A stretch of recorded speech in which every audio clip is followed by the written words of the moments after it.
Sa ngalan ng Ama, ng Anak, at ng Espiritu Santo. Amen. Sumainyo ang Panginoon. At sumayo rin. Mga kapatid, upang maging marapat gumanap sa banal na pagdiriwang, pagsisihan natin ang ating mga kasalanan. Sinugong tagapagpagaling sa mga nagsisisi, Panginoon, kaawaan mo kami. Panginoon, kaawaan mo kami.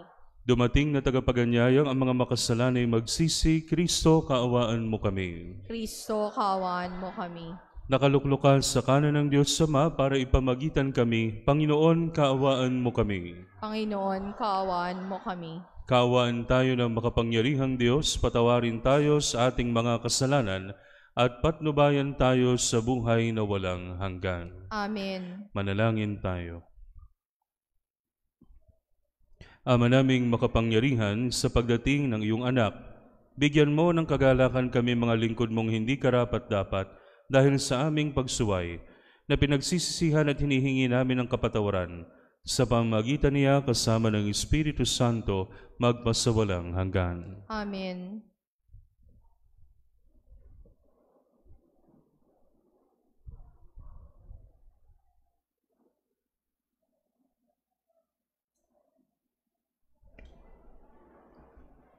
Ang salita ng Diyos mula sa aklat ni Propeta Sophonias.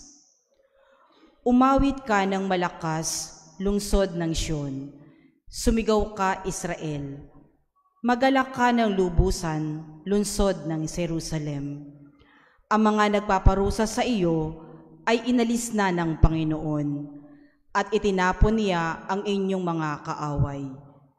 Nasa kalagitnaan mo ang hari ng Israel, ang Panginoon. Wala nang kasawi ang dapat pang katakutan. Sa araw na yaon ay sasabihin sa Jerusalem, huwag kang matakot, Sion. Huwag manghina ang iyong loob. Nasa piling mo ang Panginoong iyong Diyos, parang bayaning nagtagumpay. Makikigalak siya sa iyong katuwaan. Babaguhin ka ng kanyang pag-ibig, at siya'y masayang aawit sa laki ng kagalakan, gaya ng nagdiriwang sa pista. Ang salita ng Diyos. Salamat sa Diyos.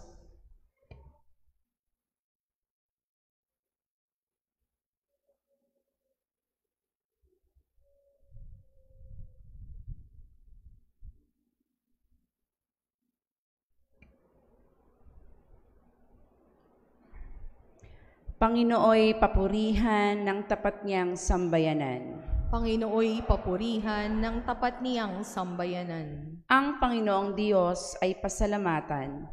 Tugtugin ng alpat, awit ay saliwan. Isang bagong awit, awiting malakas. Kasaliw na ang tugtog ng alpang marilag. Panginooy papurihan ng tapat niyang sambayanan. Ngunit ang mga panukala ng Diyos ay mamamalagit walang pagkatapos. Mapalad ang bansang Panginoong Diyos, mapalad ang bayang kanyang ibinukod. Panginooy papurihan ng tapat niyang sambayanan. Ang ating pag-asa'y nasa Panginoon, siya ang sanggalang natin at katulong. Dahil sa Kanya, kami ay natutuwa, sa Kanyang ngalan ay nagtitiwala. Panginooy papurihan ng tapat niyang sambayanan.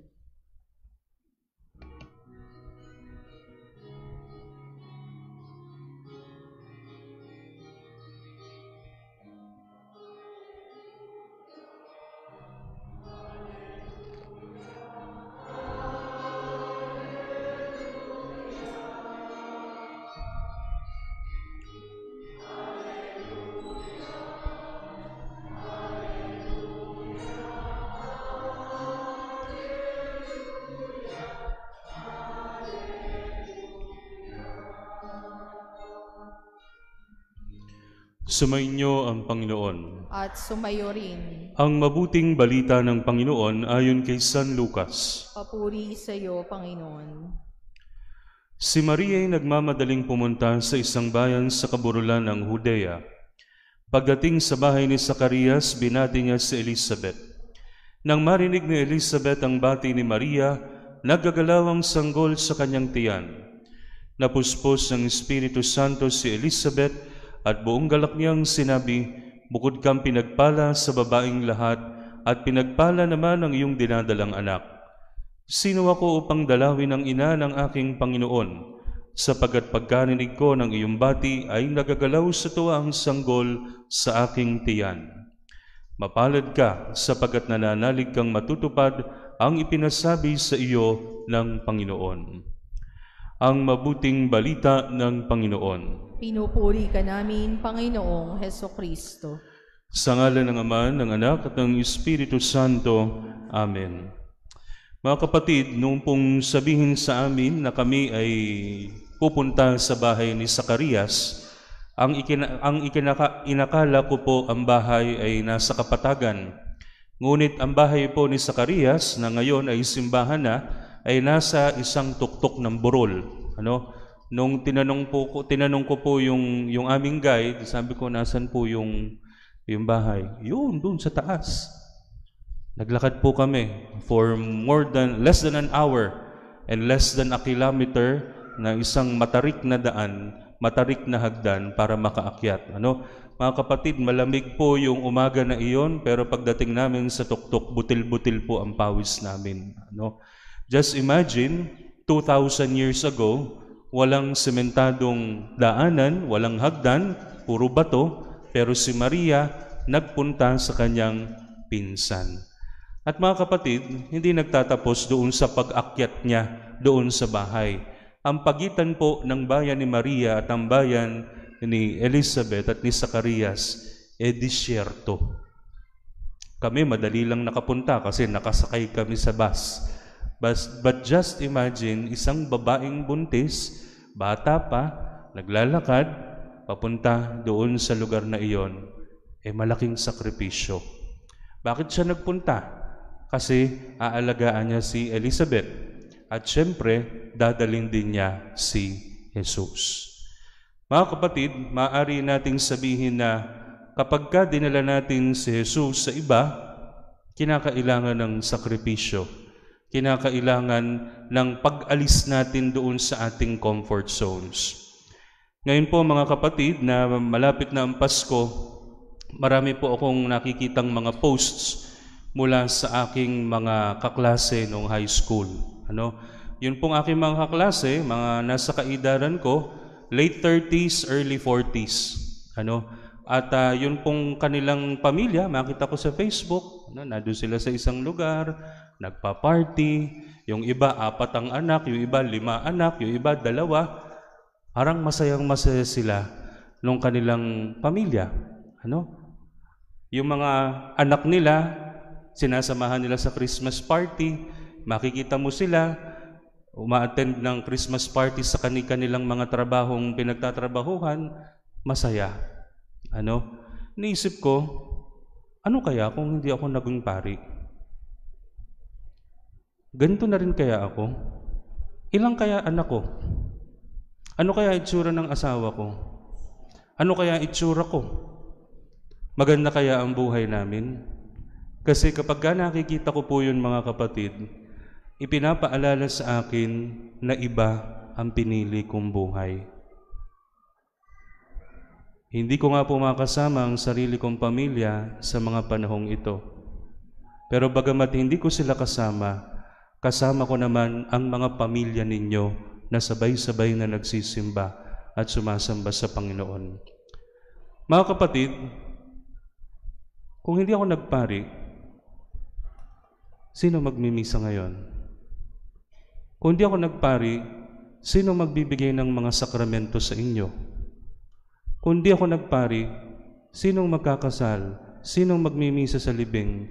Sinong magdadala at magpapahid ng langis sa may sakit? Sino? Mga kapatid,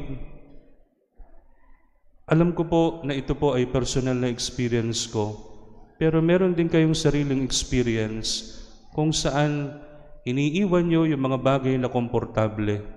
Yung mga ninanais nyong bagay na gawin na gusto nyo, isinasantabi nyo muna para makapagdulot ng mabuti sa iba. At mga kapatid, yun po ang pagdadala kay Kristo sa iba. Hindi natin siya madadala kung punong-puno tayo ng sarili natin. Kinakailangan hubarin natin yon, iwanan natin yon, at siya ang dali natin. Titingnan po natin mga kapatid, si Jesus nasa sinapupunan pa ni Maria. Fetus pa, maliit pa. Ano ang kapangyarihan ng isang bata? Wala. Pero ginamit ni Jesus ang mga paa, ang mga kamay, ang boses, ang pagkalinga at pagmamahal ni Maria para madala ang sarili niyang pagmamahal doon sa kanyang pinsan. Ganon din po tayo mga kapatid, para madala si Kristo, kakasangkapanin niya yung ating katawan at yung ating willingness na tumulong sa iba para siya'y makarating doon. Sa araw pong ito mga kapatid, pinapakita sa atin na hindi madali ang pagdadala kay Kristo sa iba. Mahirap yun.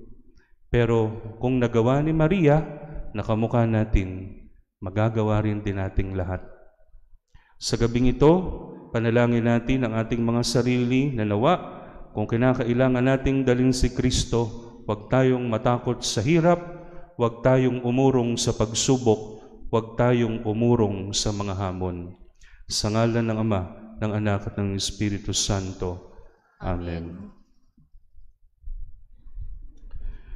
Sa bawat panalangin po ang ating itutugon, Panginoon, dinggin mo ang aming panalangin. Panginoon, dinggin mo ang aming panalangin.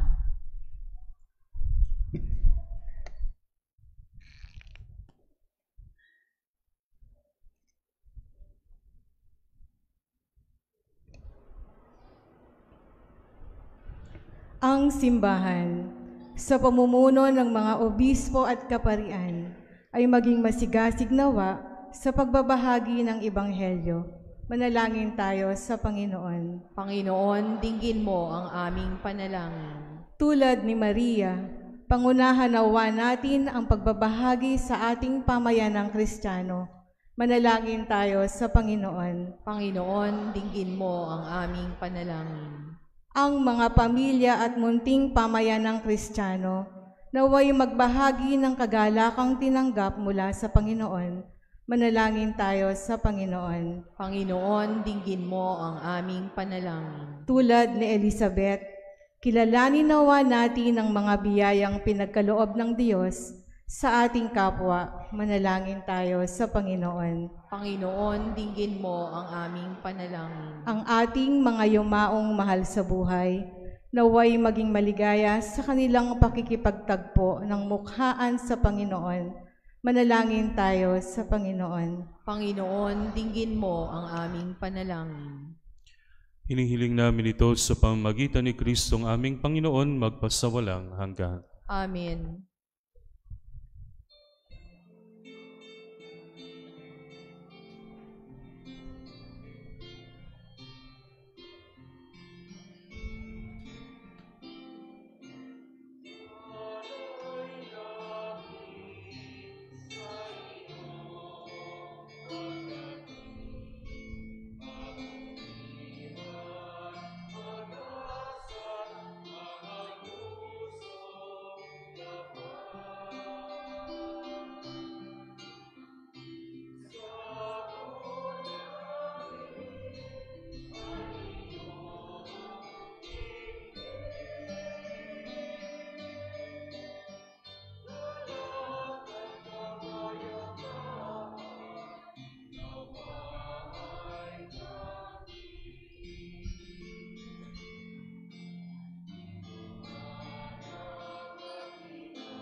Mga kapatid, upang ang paghahain natin ay kalugdan ng Diyos amang makapangyarihan. Tanggapin nawa ng Panginoon itong pag-aayin sa iyong mga kamay, sa kapurihan niya at karangalan sa ating kapakinabangan at sa buong sambayanan niyang banal. Ama naming lumikha, tanggapin mo ang aming mga alay na ikaw rin ang nagbigay. Magdulot nawa ito ng gantimpalang kaligtasan na ngayon pa man ay amin ang pinakikinabangan. Sa pamamagitan ni Hesukristo kasama ng Espiritu Santo, magpasawalang hanggan. Amen. Sumainyo ang Panginoon. At sumayo rin. Itaas sa Diyos ang inyong puso at diwa. Itinaas na namin sa Panginoon. Pasalamatan natin ang Panginoong ating Diyos. Marapat na siya ay pasalamatan. Ama naming makapangyarihan, tunay ngang marapat na ikaw ay aming pasalamatan sa pamamagitan ni Hesukristo na aming Panginoon. Ang pagsusugo mo sa Kanya ay ipinahayag ng lahat ng mga propeta. Ang pagsilang niya ay pinanabikan ng mahal na Birheng Kanyang inang tunay sa kapangyarihan ng Espiritong Banal. Ang pagdating niya ay inilahad ni San Juan Bautista sa kanyang pagbibinyag. Ngayong pinaghahandaan namin ang maligayang araw ng kanyang pagsilang, kami nananabik at nananalangin lubos na makaharap sa kanyang kadakilaan. Kaya kaisa ng mga anghel na nagsisiawit ng papuri sa iyo ng walang humpay sa kalangitan, kami nagbubunyi sa iyong kadakilaan.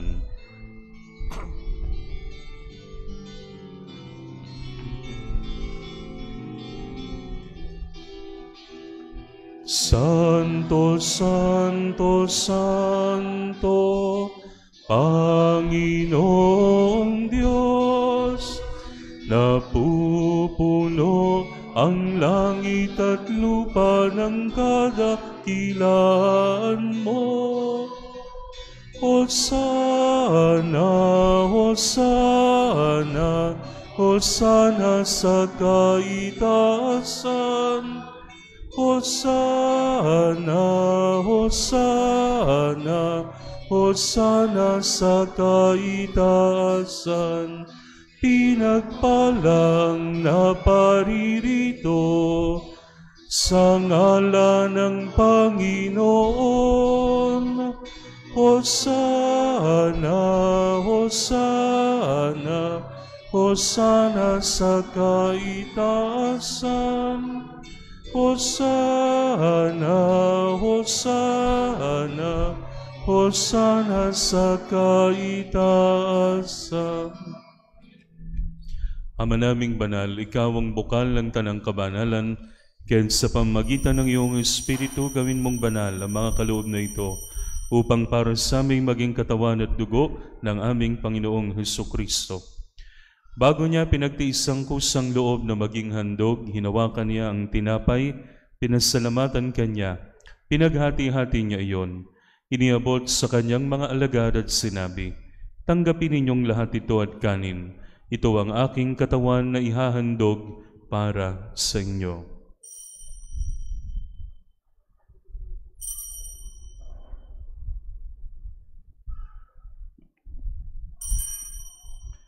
Gayun din naman nung matapos ang hapunan, hinawakan niya ang kalis, muli kanyang pinasalamatan. Iniabot niya ang kalis sa kanyang mga alagad at sinabi, "Tanggapin ninyong lahat ito at inumin. Ito ang kalis ng aking dugo ng bago at walang hanggang tipan. Ang aking dugo na ibubuhos para sa inyo at para sa lahat sa ikapagpapatawad ng mga kasalanan. Gawin ninyo ito sa pag-alala sa akin."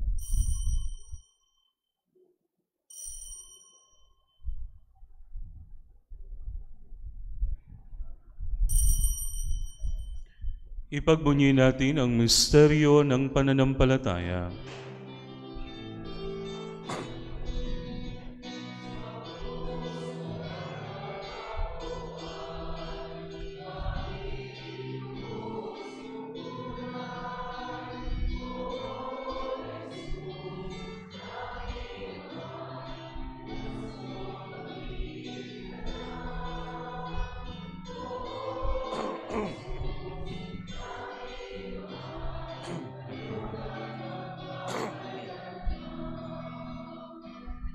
Ama, ginagawa namin ngayon ang pag-alala sa pagkamatay at muling pagkabuhay ng iyong anak. Kaya tiniaalay namin sa iyo ang tinapay na nagbibigay buhay at ang kalis na nakakaloob ng kaligtasan. Kami nagpapasalamat dahil kami iyong minarapat na tumayo sa harap mo para maglingkod sa iyo. Isinasamo namin kaming magsasalo-salo sa katawan at dugo ni Kristo ay mabuklod sa pagkakaisa sa pamamagitan ng Espiritu Santo. Amalingapin mo ang iyong simbahang laganap sa buong daigdig. Puspusin mo kami sa pag-ibig kay San Francisco na aming Papa, ni Dennis na aming Obispo at ng Tanang Kaparian. Alalahanin mo rin ang mga kapatid naming nahimlay na may pag-asang silang muling mabubuhay, gayon din ang lahat ng mga pumanaw. Kaawaan mo sila at patuloyin sa iyong kaliwanagan. Kaawaan mo at pagingdapatin kaming lahat na makasalo sa iyong buhay na walang wakas, kaysa ng mahal na Birheng Maria na Ina ng Diyos, kaysa ni San Jose, kaysa ng mga apostol at lahat ng mga banal na namuhay dito sa daigdig ng kalugod-lugod sa iyo. May pagdiwang nawa namin ang pagpupuri sa ikararangal mo sa pamamagitan ng iyong anak na aming Panginoong Hesukristo. Sa pamamagitan ni Kristo, kasama niya at sa Kanya, ang lahat ng parangal at papuri ay sa iyo, Diyos amang makapangyarihan, kasama ng Espiritu Santo, magpasawalang hanggan. Amen. Sa tagubili ng mga nakagagaling na utos sa turo ni Jesus na Panginoon natin at Diyos, ipahayag natin ng lakas loob. Ama namin,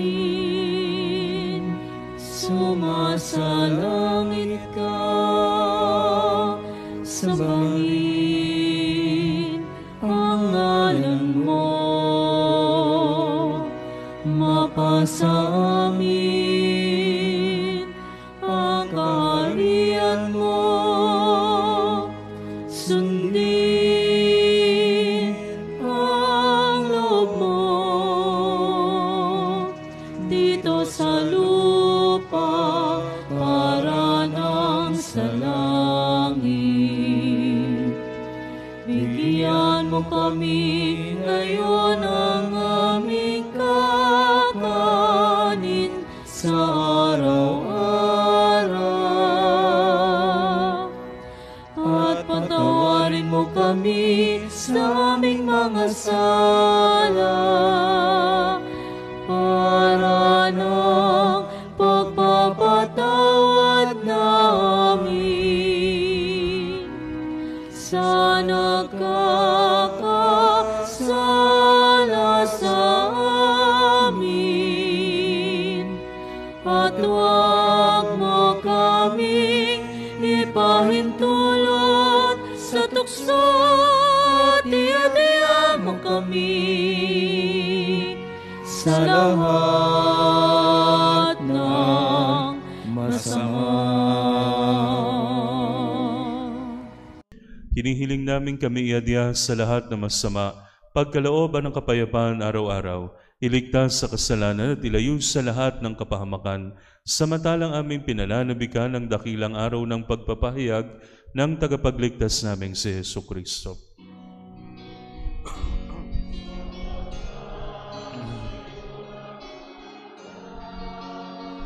Ang kaharian at kapangyarihan at ang kaluwalhatian magpasawalang hanggan.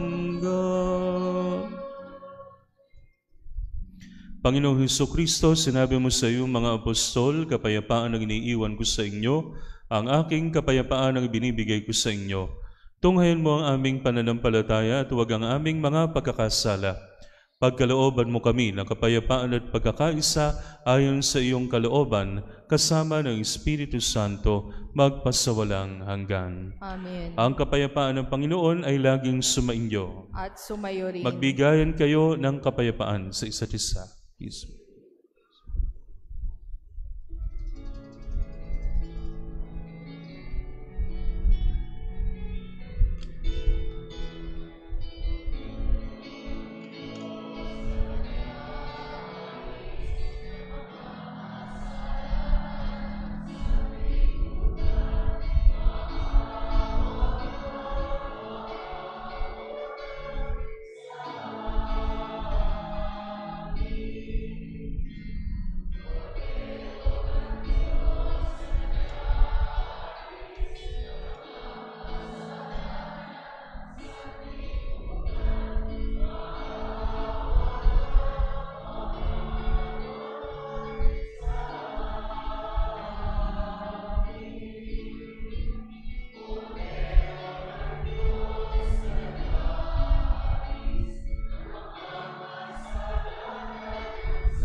Ito ang kordero ng Diyos.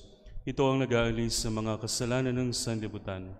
Mapalad ang mga inaanyayahan sa kanyang banal na piging. Panginoon, hindi ako karapat-dapat na magpatuloy sa iyo, ngunit sa isang salita mo lamang ay gagaling na ako.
Manalangin tayo.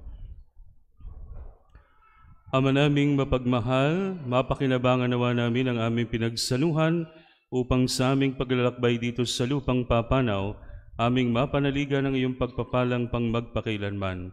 Sa pamamagitan ni Hesukristo kasama ng Espiritu Santo, magpasawalang hanggan. Amen. Sumainyo ang Panginoon. At sumayo rin. Pagpalain kayo ng makapangyarihang Diyos Ama, Anak at Espiritu Santo, Amen. na ialay ng banal na misa, humayo kayong taglay ang kapayapaan ni Kristo. Salamat sa Diyos.